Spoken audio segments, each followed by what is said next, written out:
जय श्री रामायण मैया की जय, रामचरितमानस की जय, पवन सुत हनुमान की जय। जय रामायण मैया। सब श्रोतागण की जय। जो श्रोता सुनता है उसकी भी जय, जो ना सुनता है उसकी भी जय, सबकी जय।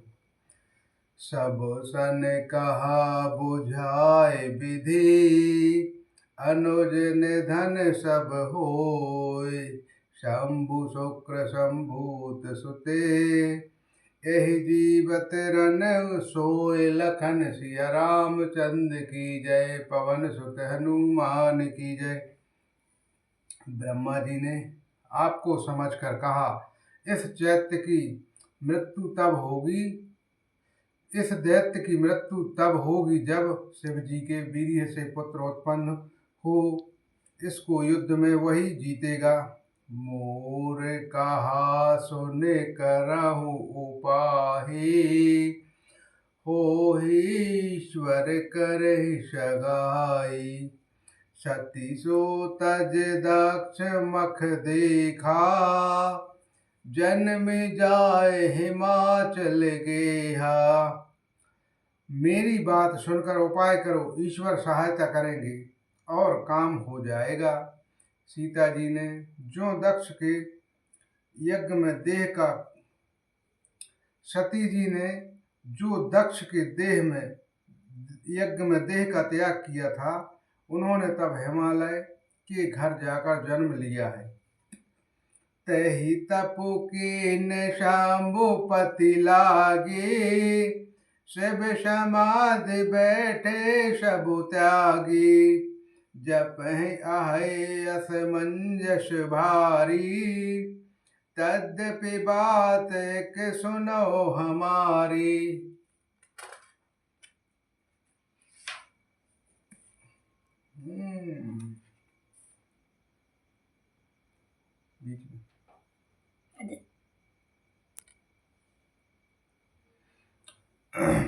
उन्होंने शिव जी को पति बनाने के लिए तप किया है। इधर शिव जी सब छोड़कर समाधि लगा बैठे हैं। यद्यपि यह तो बड़े असमंजस की बात है, यथापि मेरी एक बात सुनो। पठबहु कामहु जाए शिव पाही, करहे क्षोभो शंकर मनु माही। तब हम जाए शिवहि सिर नाई, करबाउद विबाहु पर्यायी। तुम जाकर कामदेव को शिव जी के पास भेजो, तब वह शिव जी के मन में क्षोभ उत्पन्न करें, उनको समाधि भंग करें। तब हम जाकर शिव जी के चरणों में सिर रख देंगे और जबरदस्ती उन्हें राजी करके विवाह करा देंगे। यही विधि भलेउ देव हित होई, मत अति नीक करहि सब कोही। स्तुति सुंदर कीन अति हेतु, प्रकट्यउ विषवान झल केतु। इस प्रकार से भले ही देवताओं का हित हो और तो कोई उपाय नहीं है।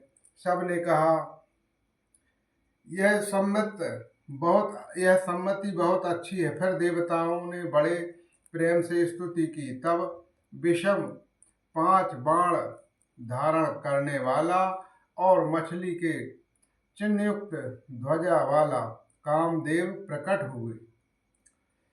सुंदर कही निज विपति सब, सुनी मन कीनु विचार।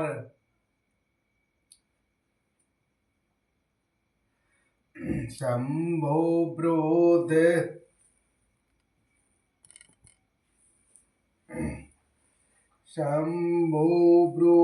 न कुशल मुहि, बहस करो अस मार। लखन सिया रामचंद्र की जय, पवन सुत हनुमान की जय।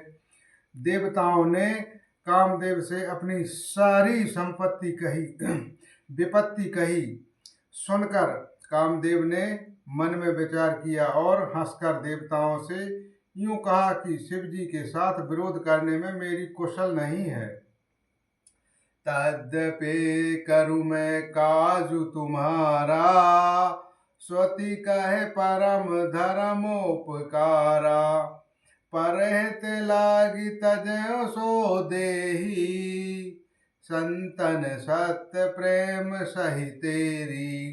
यद्यपि मैं तुम्हारा काम करूंगा तो क्योंकि वेद दूसरे के उपकारों को परम धर्म कहते हैं, दूसरे के हित के लिए अपना शरीर त्याग देते हैं, संत सदा उसकी बड़ाई करते हैं। अस कही चले सब ही से रुनाई, सुमन धनुष कर सहत सहाई। चलत मार हृदय विचारा, शिव विरोध धुर मनहु हमारा। यूं कहकर और सबके सिर नवाकर कामदेव अपने पुष्प के धनुष को हाथ में लेकर बसंत आदि सहायकों के साथ चलते चलते समय कामदेव जी ने हृदय में ऐसा विचार किया कि शिव जी के साथ विरोध करने से मेरा मरण निश्चित है।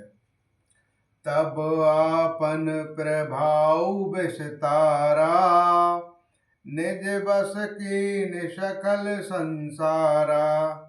कोपेहु जब परिचर के तू, छंद मोह मिट सकल सुरत सेतु।